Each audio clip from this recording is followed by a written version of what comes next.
Yes, wait, okay. Stay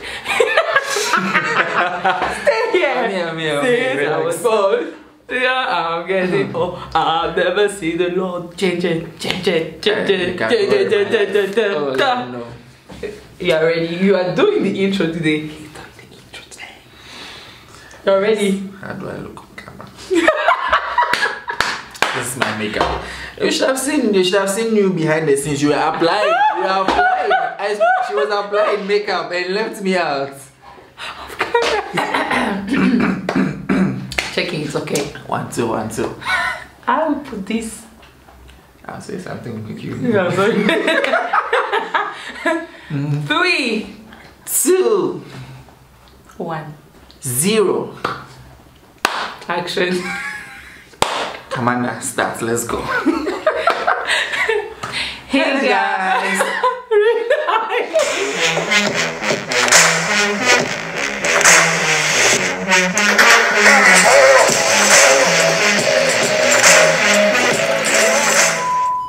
Hey guys, it's Laura And AB. and welcome back to my channel. And if you're a returning subscriber, you are welcome. If you are new here, you are also welcome, and feel free to go to my channel. I have so many videos, and if you like my content, don't forget to like, subscribe, share, comment. Yeah, so on this channel we are talking about the word of God, inspiration, traveling all over the globe, but we started with China, and of course natural hair. So I'm sure you will be liking this content, isn't it? That's right. You've recognized him because he has been here before. Yeah, I've been here before. And what were we talking about the last time you were here? We spoke about offenses and forgiveness, and today I happen to be arrested for part 2 of that video. I hope the first one was a blessing to you. Yes, it was a blessing for me actually. We thank God so much. So let's get started. Today we're going to try to do something a bit different and a bit special, just to help somebody in particular who has been offended. So what we want to do is we want to cover a broad spectrum of how to go about certain processes and certain points of views we want you to consider, and then at the same time we want to make sure that it's applicable to your personal life, such that you can apply it to your daily life, and then it helps you as you go along your journey in life. So that's what we are going to do today. And I have Commander here to question me, because she likes asking me a lot of questions. I'm not questioning you a lot today. You are flowing and I'm learning. Okay, so please, where do you want us to start from? You're the one starting. You said I'm questioning you too much, so you start. Guys, she doesn't want you people to learn. That's not true. Okay. Yes. We are talking about offense and forgiveness, part 2. Part 2. So I'm asking you, what would be the first question? How to deal with someone who is not able to release, like with grudges, who is not able to really forgive, and after time has passed, even days, months, years, the person still remember the situation that has happened. And maybe they have spoken or not, but the person is not able to release, like letting go. Okay. Alright, so let's say you've been offended, right? And then you now have that feeling in your heart towards someone. So it could be towards someone or anything or anybody whatsoever. So now you're offended. Yes. That is a normal process in life, to be offended. Because as part of the process of life, somebody will definitely step on your toes. Okay, and I always believe that our feelings is the foundation or the baseline of everything that covers us with respect to what we value. So you can hear something and be offended. Yes. Somebody can say something and you be offended, or you can eat something, because some people don't eat certain food, so when you serve them certain meals, they can take an offense. Somebody can look at you, somebody can touch you in a particular way and you be offended. So your feelings become the foundation upon which you build an offense. Because all of our physical senses, all of our senses, I believe that they are all centered or planted on our emotions or on our feelings, how we feel about everything. So that's where it starts from, that you have a certain feeling that you don't like. Okay, but then if you are not willing to let go, even after talking to the person, my one question to you is that, do you like how you are feeling? If you don't like it, do you want to change it? Because ask yourself this, 2 weeks from today, 6 months from today, 1 year from today, 10 years down the line, do you still want to feel the same way you are feeling? If it's a feeling you don't like, then you have to make a decision to change it. It's going to be hard, I understand. But then if you don't like the feeling and you want to change it, unless you do something different, you are going to continue having the exact same feeling you are having right now. So you have to be intentional about the decision and then let it go. Okay, now how do you let it go? In the last video, we spoke about the fact that you can talk to the person. Now, if you talk to the person and it's still not okay for you, I recommend you find external sources. And by external sources, I mean you find things, for example, you find tapes, videos, books that talk about offenses. Or if you're a Christian, you can use the Bible. Go look for scriptures about offenses and then process them, read them, find out how the person did it, what the person did and was involved in, and then it can help you. Or secondly, I recommend that you talk to somebody.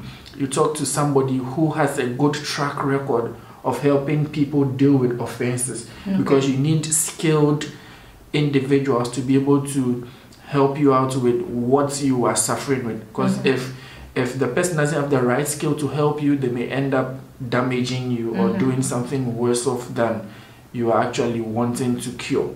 Because if you bring somebody who looks like a doctor and isn't a doctor, and the patient is convulsing and the patient is suffering from something, they will end up killing the person rather than wanting to help. So make sure that the one who is coming to offer the help is the right person to offer you the help. Okay, so that is something I would also recommend that you do.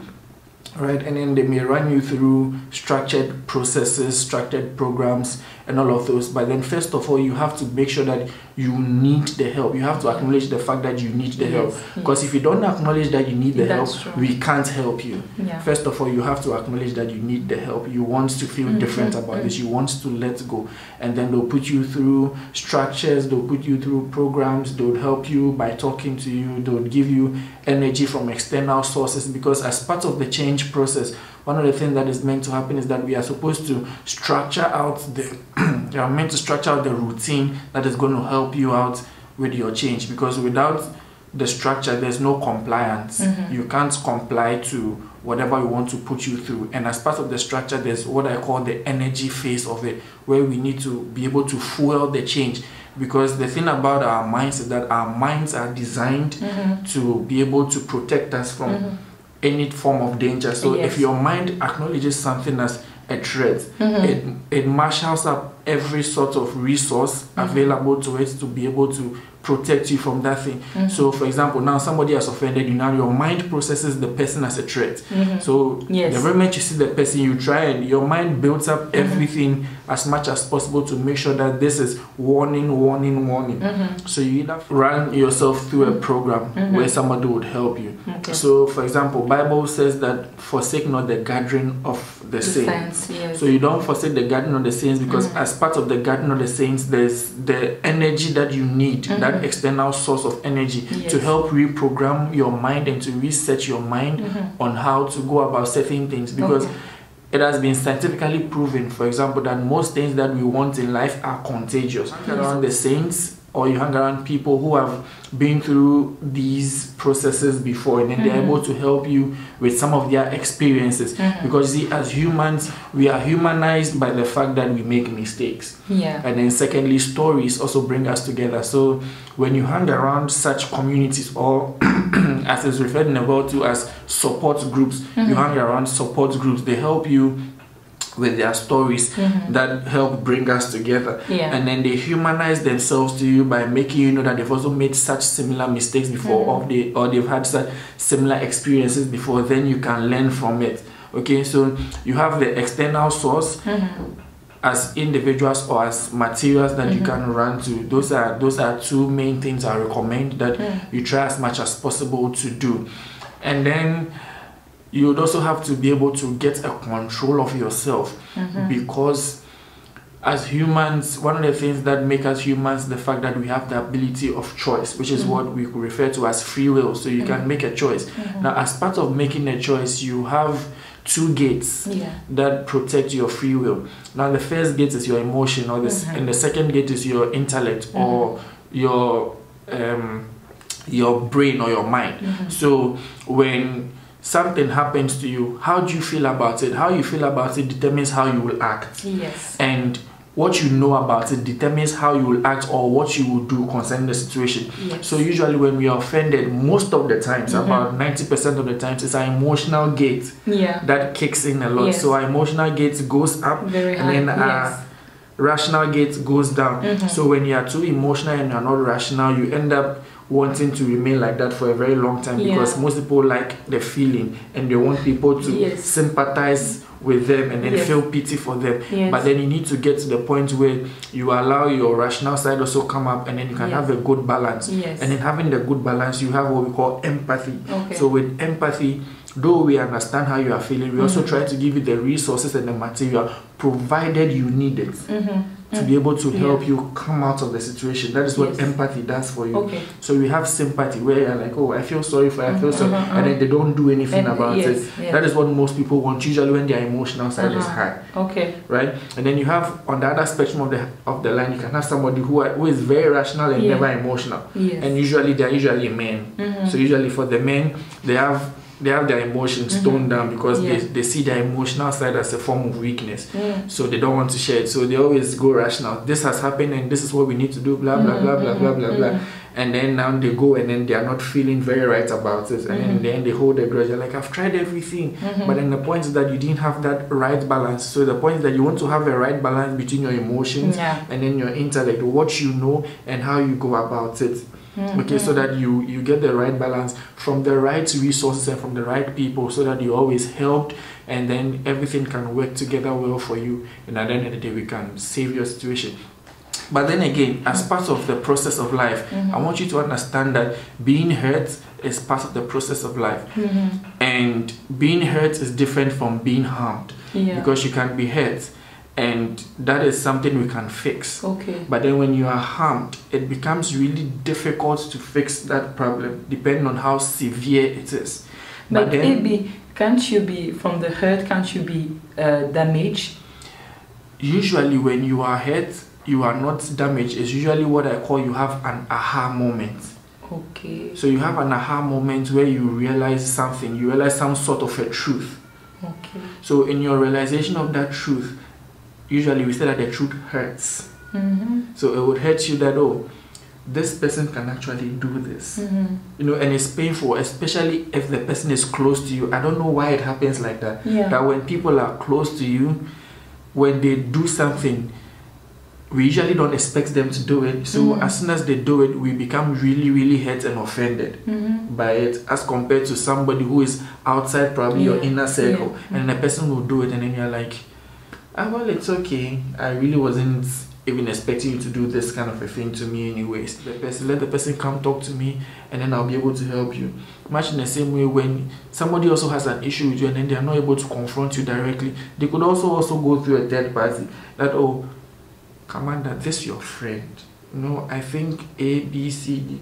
Could you talk to the person? Because sometimes when we don't have that connection and that bond on that level, and I approach you with certain situations, you can be offended, and then you will try and avoid me the next time you see me. Okay, so we have to be smart and intelligent about some of these things and how we handle certain things in life, because if we don't do that, we end up creating a lot of problems that it becomes very difficult to address and to solve. But then that is the reason why we have our intellect and our brains, you know, to be able to help us go through life, you know, and our emotions also there to also direct the way. So make sure these two things are always in a proper balance. And I love what you mentioned about healing properly, because if you don't heal and properly, you will not be able to go to, should I say, the next level. You remain at the same place. You will not advance. Maybe the other person will move, the other person will continue with his life, but you will stay at the same level. You will not do anything, and you will be the one suffering. 10 years, 5 years, 3 months, 2 weeks, and everything. That is so true. Because one of the things about your emotions is that your emotions has the, like I said, it has the ability to suppress your intellect. So when you are all emotional about something, you forget thinking about progress, thinking about moving on, and that is what your intellectual gate is there for, to be able to make you know that we need to grow, we need to move on, irrespective of how we feel. We still have to be able to move on. When you shut that side of you down, the next side of you is your emotion, and your emotions only increase per how you want to feel, because your mind, like I told you, is there to protect you. So if you feel that everything else around you is a threat and it's bad, your mind makes you back off and back away from everything. And when that happens, you never ever get to foster yourself in a nice relationship or with people, and then you never ever grow. So you have to be able to heal properly, and part of healing properly requires so many processes, which I already mentioned. For example, be able to talk to God, go find materials, books, tapes, listen to it on such a matter and see how best you can approach it, how best to deal with it. If you have to pray, if you have to talk to the person, if you need to avoid the person for a while, if you need to put in measures and situations in place to be able to help you, or you can go find a resource personnel to talk to, somebody who is very skilled and well vexed in that area to help you, so that more damage or more harm isn't done to you in that particular matter. That also really helps a lot. So those become three major ways I think that you can seek for help to have a necessary ending. And then as part of necessary ending, I want you to understand that in life a lot of things do happen. Some you have control over, a lot of the times you also don't have control over. So when anything happens to you, before you think about becoming too emotional about it, I want you to also take your time and think about what you will do with what has happened to you. Because it is not what happens to you, it's what you do with what has happened to you that really makes a huge difference. Yeah, that's true. It's what you do with it. So whatever has happened, what are you willing to do with it? Are you willing to lie in your bed and cry the whole time? Because what happens is when you do that you are wasting time. Wow. Yeah. You are really wasting time. Wasting time. So hope is like a currency. Okay. It helps you buy time and it helps you spend time at the same time. Yeah. So something has happened, you have hope that this situation can turn around. So in that hope we have what we call patience. Okay. And in patience, that is you buying time and spending time with that situation, so that you have time and then you are spending it over a period of time, so that you know that this thing can change. But then because hope helps us in life, sometimes when certain things have to end, we want to still have hope in that situation that must end as a necessary ending, so that we can move on to the next thing. We still want to have hope, and then we end up wasting time. Okay, so for example, somebody has suffered a breakup, right? I understand it's painful, you are hurt, but then the good thing is that you are not harmed and you are not damaged. Okay, and he's gone or she's gone. Okay, what you have to do is that has become a necessary ending. That has become something you have to tune your mind into, that it's ended. We need to end this and move on to the next thing. Because when you sit down and you cry yourself to sleep every single day, you refuse to eat, you refuse to talk to anyone, you refuse to do anything, you are wasting precious time. It's hard to swallow, but I want you to take a while and think about it carefully. Okay, let your rational side speak to you a little bit instead of your emotion, because people will be like, you don't know how it feels like. It's not that we don't understand how it feels like, it's the fact that you are wasting precious time which you don't have. Okay, trying to resurrect the dead. Okay, so there are moments where you need to have necessary endings. For example, when something is dead, if it's dead, let it go. Look for something else. If it is diseased and it has no tendency of recovery, let it go. And if it is not functional, such that it is using up resources and it is not bearing any fruits, end it. So these are things in our lives that we need to be able to end at particular points in time, when you allow your intellectual side, dominates the process more than your emotional side. So using the scenario of the breakup again, now if the boy or the lady is gone, he's gone. Right? There's nothing you can do about it. He doesn't want to come back. So when you sit down and you cry and say that I have hope that is going to come back, that is wasting precious time. I'm sorry, but that is wasting precious time. Wow. You understand? So you need to be able to move on to the next big thing in your life. Wow. If you sit down, if you sit down and you waste the time, opportunity will pass you by. Yeah. And opportunity doesn't wait for you. If it comes to your door and you don't take it, it moves to the next door. Yes. So take the opportunity, seize it. It's hard, yes, but for how long would you cry over it? For how long would you beat yourself down for it? No, if it's ended, it's ended. Move on to the next big thing. There's a scripture in the Bible where David did something and then God sent the prophet Nathan to him, and then God said I was going to kill the child, and David mourned, put on, did everything he could do, and then they were afraid to tell him that the child had died because they didn't know how he would react.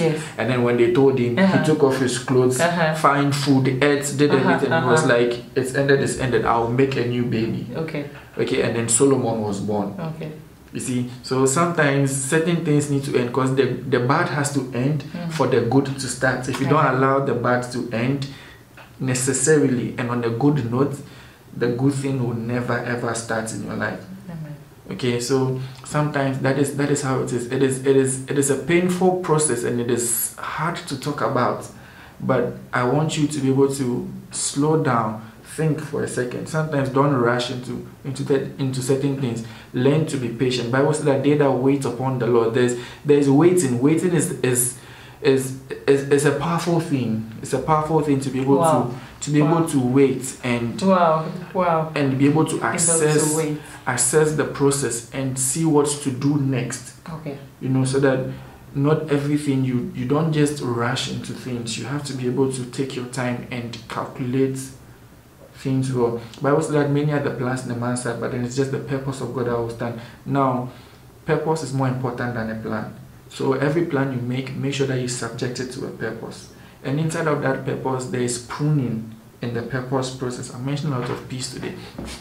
There's pruning in the purpose process. So as part of pruning, certain things have to be able to be cut to be able to get you to that expected and desired end which you want to get yourself to. So if this person isn't helping you get to that expected end, please cut him off or cut her off.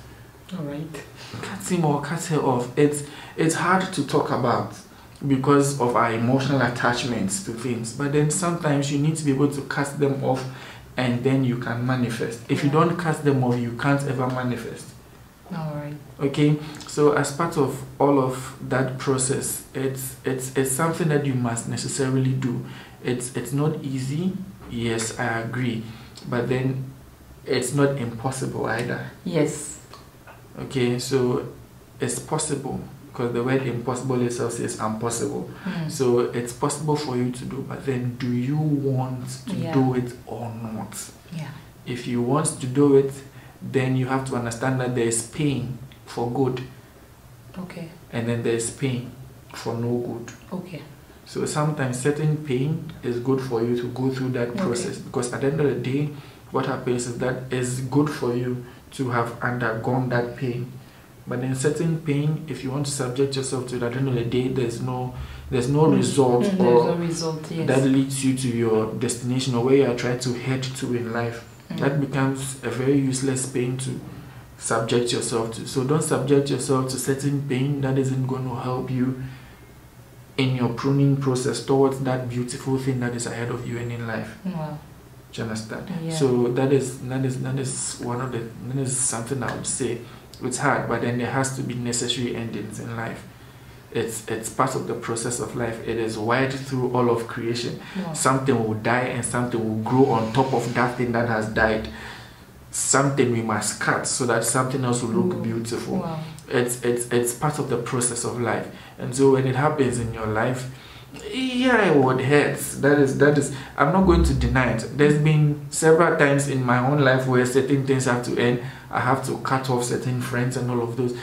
And it's painful because you realize that these people, they haven't done anything to me, but then I realize that where my life is headed to and where they are trying to drag me to, there's no coherence. Okay. So I need to be able to make a decision because I have to be able to choose my friends.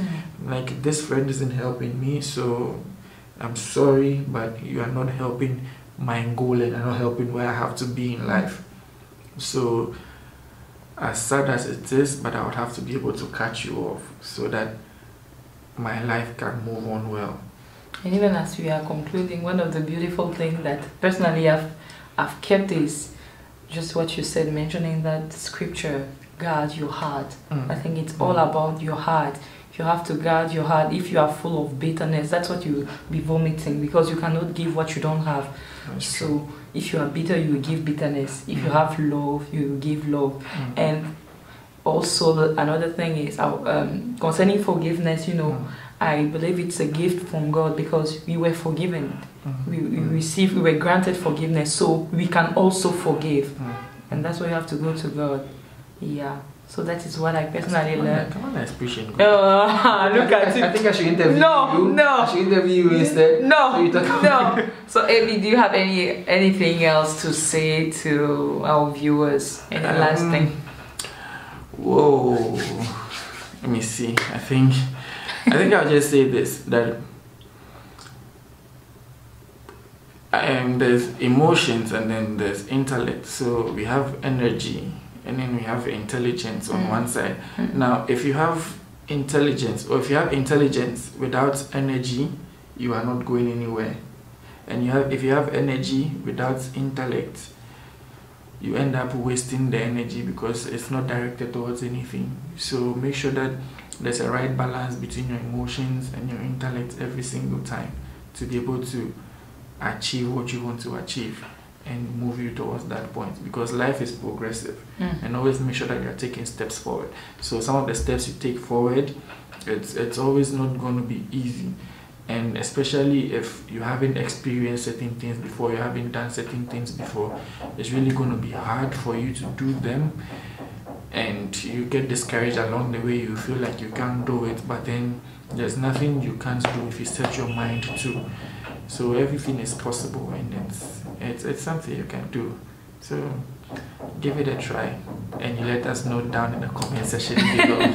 Thank you. So our prayer is that you heal properly, and you learn to live a life of forgiveness, like having advanced forgiveness. Oh yes, having advanced forgiveness and guarding your heart.